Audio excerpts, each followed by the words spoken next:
ఈ దినాలలో క్రిస్మస్ చేసుకున్నటువంటి దినాలు డిసెంబర్ మాసం 25వ తారీఖున క్రిస్మస్ అయితే ఇక ఈ మాసంలో ఎక్కువగా క్రిస్మస్ సంబంధించినటువంటి ఇక కనిపిస్తూ ఉంటుంది. ఎక్కడ పెట్టినప్పుడు కూడా ఈ క్రిస్మస్ ట్రీస్ పెడతా ఉంటారు, లేకపోతే క్రిస్మస్ అంట అని అనుకుంటా ఉంటారు.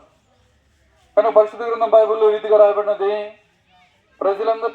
ప్రజలందరికీ కలగబోవు మహా సంతోషకరమైన సువర్తమానము నేను మీకు తెలియజేయవచ్చుదని, ఏలయనగా నేడు రక్షకుడు మీ కొరకు పుట్టి ఉన్నాడు. కనుక రక్షకుడు మీ కొరకు పుట్టి ఉన్నాడు.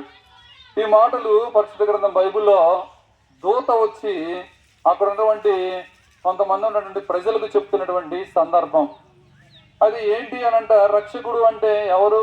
మీ కొరకు పుట్టి ఉన్నాడంటే ఈ లోకంలో ఉన్నటువంటి ప్రతి ఒక్కరికి కూడా రక్షకుడు కావాలి.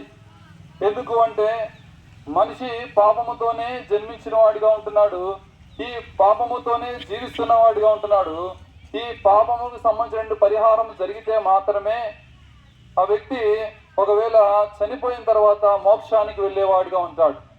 కనుక భూమి మీద ఉన్న పుట్టినటువంటి ప్రతి వ్యక్తికి కూడా ఏమని ఆశ ఉండిద్దంటే, దేవుడు తెలుసుకున్న వాడిగా ఉంటున్నాడు. దేవుడు అంటే ఉంటాడు అని తెలుసు.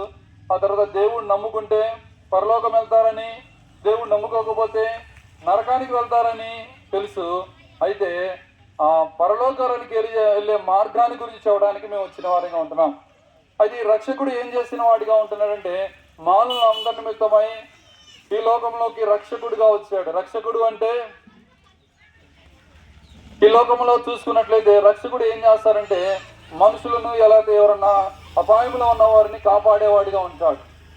కనుక ఈ రక్షకుడు ఏంటంటే, ప్రపంచంలో ఉన్న మానవులందరూ కూడా పాపముతో ఆ యొక్క పాపములో ఉన్నటువంటి ఆ యొక్క ప్రమాదంలో ఉంటే, ఆ ప్రమాదం నుంచి ఒకవేళ మనిషి చనిపోయిన తర్వాత దేవుని అంగీకరించకపోతే వచ్చేటువంటి ఉగ్రతలోకి గురి కాకుండా దాన్ని తప్పించడానికి వచ్చిన వారే రక్షకుడుగా వచ్చాడు.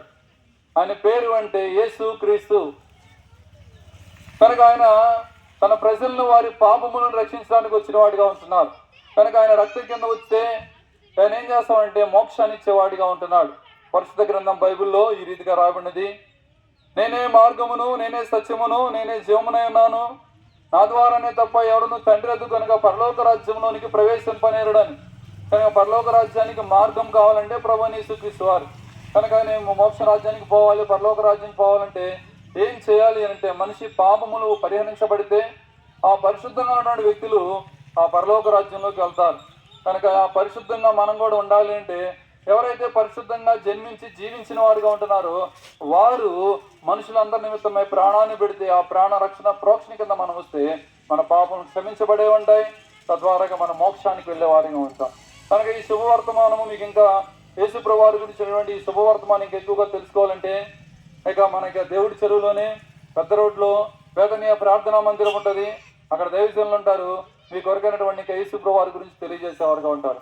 అంత మాత్రమే కాకుండా మోక్ష రాజ్యానికి వెళ్ళే మార్గాన్ని గురించి తెలియవచ్చేవారుగా ఉంటారు. ప్రభువైన యేసునందు విశ్వాసం ఉంచండి, అప్పుడు మీరును మించి వారిని గొప్ప ఆత్మరక్షణ పొందేవారుగా ఉంటారు.